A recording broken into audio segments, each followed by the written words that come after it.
ಸ್ನೇಹಿತರೆ ನಮಸ್ಕಾರ. Charts learning in Kannada YouTube ಚಾನಲ್ಗೆ ಸ್ವಾಗತ. ನಾನು ನಿಮ್ಮ ಚಂದನ್ ಗೌಡ. ನಾನೊಬ್ಬ full time stock market trader and trainer ಎರಡೂ ಇದ್ದೀನಿ.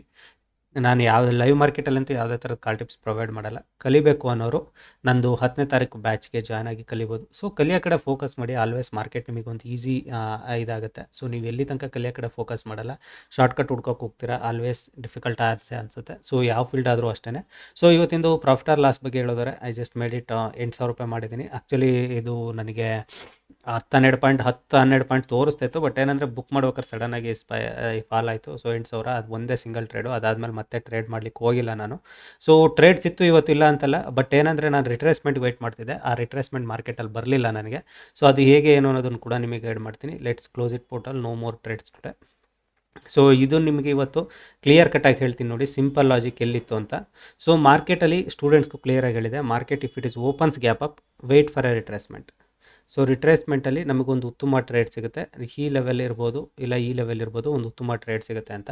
ಸೊ ನಾನು ಕೂಡ ವೆಯ್ಟ್ ಮಾಡ್ತಿದ್ದೆ. ಎಕ್ಸಾಕ್ಟಾಗಿ ಮಾರ್ಕೆಟ್ ನನಗೆ ಈ ಲೆವೆಲಿಗೆ ಬಂದಾಗ ನಾನು ಟ್ರೇಡ್ ತೊಗೊಂಡೆ. ಇಲ್ಲಿ ಅಪ್ಸೈಡಿಗೆ ಬಂತು. ಇಲ್ಲಿ ತನಕ ಬಂದಾಗಲೂ ನನಗೊಂದು ಉತ್ತಮವಾದ ಪ್ರಾಫಿಟನ್ನೇ ತೋರಿಸ್ತಿತ್ತು. ಅದು ಸಡನ್ನಾಗಿ ರಿಟರ್ನ್ ಬಂತು. I just booked a profit. So ಏನಕ್ಕೆ ಅಂದರೆ ಮಾರ್ಕೆಟ್ ಇನ್ನೊಂದು ಸ್ವಲ್ಪ ಕೆಳಗಡೆಗೆ ಸಿಗ್ಬೋದು ಅಂತ. ಈ ಲೆವೆಲಿಗೆ ನಾನು ಕ್ಲಿಯರ್ ಕಟ್ಟಾಗಿ ವೆಯ್ಟ್ ಮಾಡ್ಕೊಂಡು ಕೂತಿದ್ದೆ. ಈ ಲೆವೆಲಿಗೆ ಬಂದರೆ ಈಸಿಯಾಗಿ ಸೆಕೆಂಡ್ ಟ್ರೇಡ್ ಮಾಡೋಣ. ಸೊ ಈ ಲೆವೆಲಿಂದ ವೆರಿ ಈಸಿಯಾಗಿ ಒಂದು ಪ್ರಾಫಿಟ್ ನನಗೆ ಸಿಗುತ್ತೆ ಅಂತ ವೆಯ್ಟ್ ಮಾಡ್ತಿದ್ದೆ ನಾನು.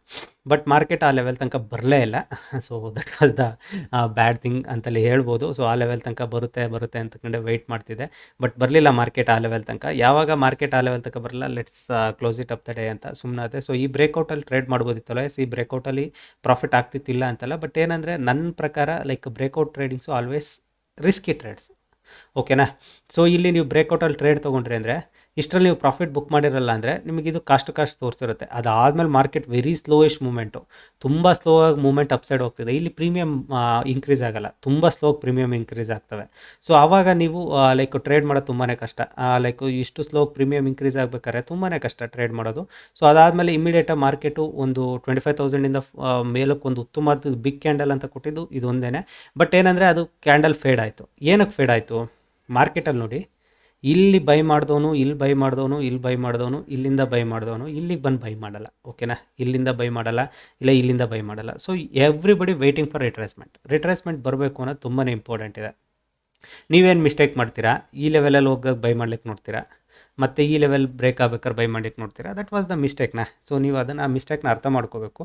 ಸೊ ಆ ಲೆವೆಲಿಗೆ ಬಂದಾಗ ಬೈ ಮಾಡೋದು, ಇಲ್ಲ ಅದ್ರ ಮೇಲ್ಗಡೆ ಲೆವೆಲಿಗೆ ಬಂದಾಗ ಬೈ ಮಾಡೋದು, it is not a good sign. Because ನಿಮಗಲ್ಲಿ ಟ್ರ್ಯಾಪ್ ಆಗೋದೇ ಜಾಸ್ತಿ. ನೀವು ಅಲ್ಲಿ ಲೈಕ್ ದುಡ್ಡು ಮಾಡ್ತೀರಿ ಅನ್ನೋದಕ್ಕಿಂತ ಟ್ರ್ಯಾಪ್ ಮಾಡ್ಕೊಳ್ಳೋದೇ ಜಾಸ್ತಿ.